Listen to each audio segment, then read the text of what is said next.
안녕하십니까. 공병호 TV의 공병호입니다. 인간이 끼리끼리 뭔가를 도모하는 것은 일종의 본성입니다. 따라서 인류 역사에서 권력을 가진 자들이 마치 시혜를 베풀듯이 뭔가를 베푸는 왕정을 지나서 자유민주주의를 향한 긴 그런 전진을 해온 것은 보편적인 기회가 다수의 사람들에게 보장되는 그런 사회를 향한 인류의 그런 전진이었다, 이렇게 볼 수 있겠습니다. 이른바 인류의 역사는 자유의 확장의 역사이고 또한 기회의 공정을 확보하기 위한 역사였다, 이렇게 볼 수 있겠습니다.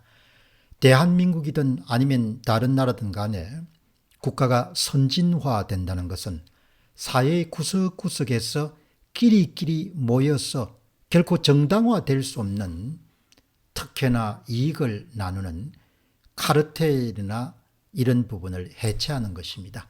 이런 점에서 대한민국은 1948년 건국과 그 이후에 어렵게 이루어지는 농지개혁 그리고 6.25 전쟁 등을 경험하면서 신분이 파기가 되고 기회에 대해서 상당히 열린 그런 사회를 향해서 놀라운 그런 행보를 해온 것이 사실입니다.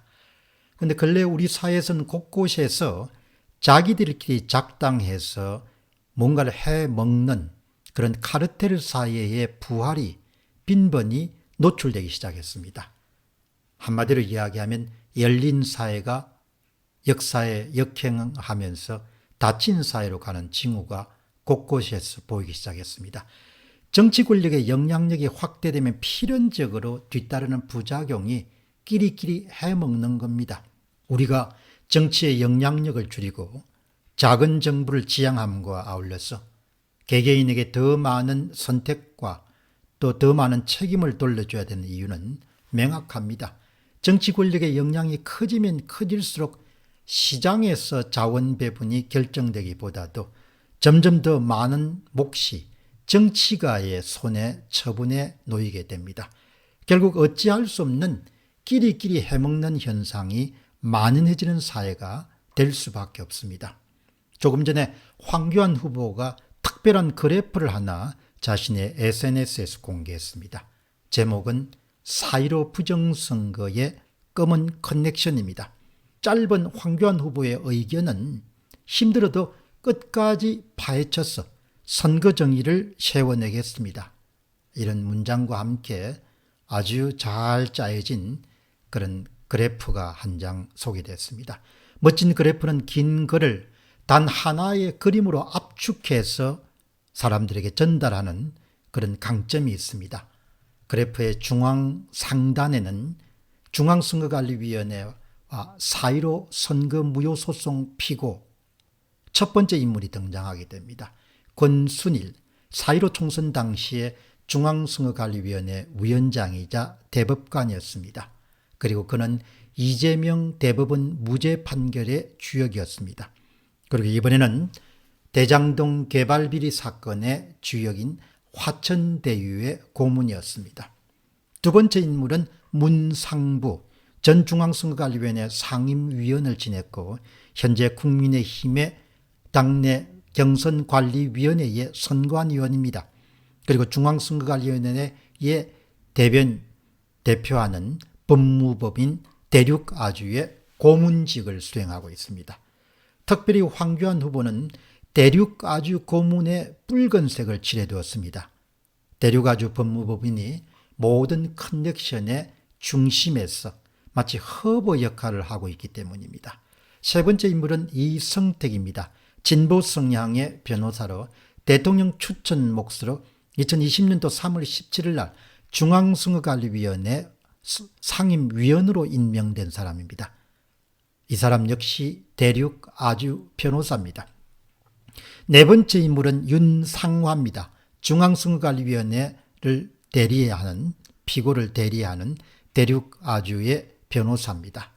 다음은 중앙상단으로부터 우측 박스로 넘어가게 되면 국민의힘의 선거관리위원회 부정경선 관련자들이 등장하게 됩니다. 첫 번째 인물은 김재원입니다.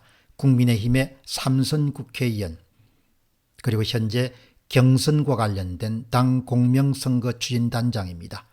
그러나 놀랍게도 그는 2020년 4월 15일 총선이 끝나고 3개월이 채 되지 않은 7월 달에 이미 부정선거가 확연하게 자리 잡은 시점에서 맞벌이를 위해서 대륙 아주 법무부에 합류했습니다. 따라서 그는 현재 국민의힘의 공명선거 단장직을 수행함과 아울러서 맞벌이는 대륙 아주 고문을 수행하고 있습니다. 다음은 문상부입니다. 대륙 아주의 고문입니다. 그리고 현재 국민의힘의 선관위원입니다. 황교안 후보는 이렇게 주장합니다. 부정경선 노예협약과 문상부의 연결고리를 담당하고 대륙 아주 변호사들이 중요한 역할을 한 것 같다. 그래프의 하단에는 선거 무효소송을 맡고 있는 대부분이 등장하게 됩니다. 4.15 가짜 투표지의 전교인멸을 주도한 그런 곳입니다. 맨 상단의 첫 번째 인물은 권순일입니다. 전 중앙선거관리위원회 위원장이자 화천대유 현 고문입니다. 그리고 그 다음은 조재현입니다. 4.15 총선의 재검표 3회를 모두 주관한 인물이고 재검표 검정조서 6월 28일 인천 연수울과 8월 23일 날 경남 양산을에 검정조서를 2회 모두 주관한 사람입니다. 재검표 당시에 불공정과 편파 심의 그리고 형사고발 상태에 있습니다. 아주 편파적인 운영으로 악명이 높은 자입니다. 문 대통령의 사법연수원 동기로 통하고 문 대통령의 전폭적인 지원으로 변호사에서 일약 대법관이 되는 그런 횡재를 만난 인물입니다. 대법관이 되기 이전에 10년 동안 대륙아주의 대표 변호사로 활동한 인물입니다. 황교안 후보는 이렇게 설명합니다. 선거관리위원회와 대법원의 상호 연결고리는 어김없이 대륙아주 법무법인들이 있다. 권순일 대법관이 중앙선거관리위원회 위원장으로 큰 역할을 담당했을 것으로 봅니다. 다음은 좌측의 이재명 대장동 개발비리 사건입니다. 여기서 중심적인 단체는 바로 화천대유라는 그런 회사입니다. 여기에서도 어김없이 주요 인물이 등장하게 됩니다. 권순일, 화천대유 고문이자 정중앙선거관리위원회 위원이자 이재명의 공직자 선거법 위반 사례에 대한 무죄를 주도했던 인물입니다. 다음은 박영수입니다. 바로 화천대유 자녀 특혜로 수십억을 받은 사람이고 전 대륙아주 대표 변호사를 지냈고 박근혜 전 대통령의 탄핵에 주도적인 역할을 맡았던 특검을 움직였던 사람입니다. 황교안 후보는 이렇게 주장합니다. 이재명 대장동 개발비리 사건과 대법원의 상호 연결고리도 바로 권순일과 대륙아주 법무법인의 변호사들이 있다 이렇게 이야기합니다.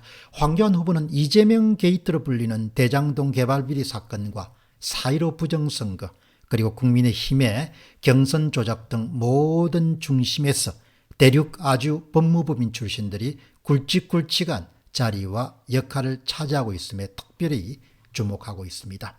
법조계 상황을 어느 누구보다 잘 알고 있는 박주연 변호사는 이 그래프에 대해서 추가적인 설명을 더합니다. 여기에 법무법인 강남 대표 변호사 박영수, 법무법인 강남 변호사 남욱, 천화동인 4호의 소유주, 강남 변호사 조현성, 천화동인 6호의 소유주입니다.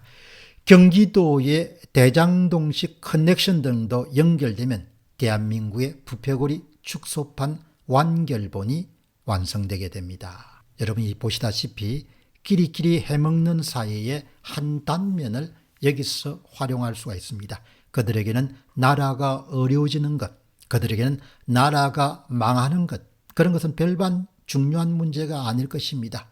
자신의 이익을 챙길 수가 있으면 나라가 허물어지든 나라가 망하든 그들에게는 그렇게 중요한 게 아닙니다. 아마도 우리는 살지 않았지만 기록을 보면 구한말 모습이 아마 이러했을 것입니다. 한 사회의 지도층으로 간주될 수 있는 자들이 자신의 사적 이익을 극대화하고 공동체의 안위나 공동체의 흥망에 무심한 모습을 보는 것은 마치 우리가 구한말 모습이 다시 반복되는 듯하다 이런 점을 지적하지 않을 수 없습니다. 하루속히 대한민국에 정의가 우뚝 서고 동시에 선거 정의가 또다시 그 역할을 좀 제대로 차지할 수 있는 그런 날이 오기를 함께 노력해야 될 것입니다. 공병호 TV의 공병호였습니다. 감사합니다.